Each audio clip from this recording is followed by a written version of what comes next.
الرحمن الرحیم۔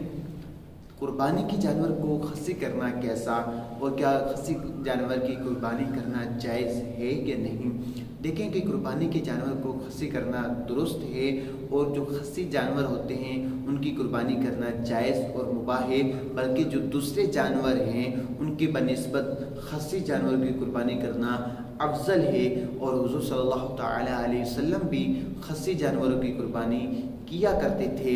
سیدنا ابو ہریرہ رضی اللہ تعالی عنہ سے روایت ہے کہ نبی اکرم صلی اللہ تعالی علیہ وسلم جب قربانی کا ارادہ فرماتے تو 2 بڑے موٹے سنگوں والے چت کبرے مینڈے خصی منگواتے اور ان کی قربانی کیا کرتے تھے۔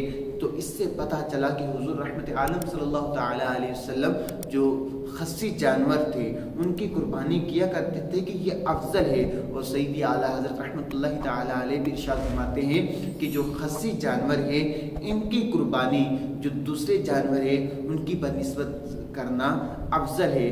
تو اس سے پتہ یہ چلتا ہے کہ خصی قربانی جو خصی جانور ہیں ان کی قربانی کرنا جائز اور افضل ہے۔ اللہ تعالیٰ مجھے اور آپ کو دین و دین پر چلنے کی توفیق عطا فرمائے، آمین بجاہ نبی الامین صلی اللہ علیہ وسلم۔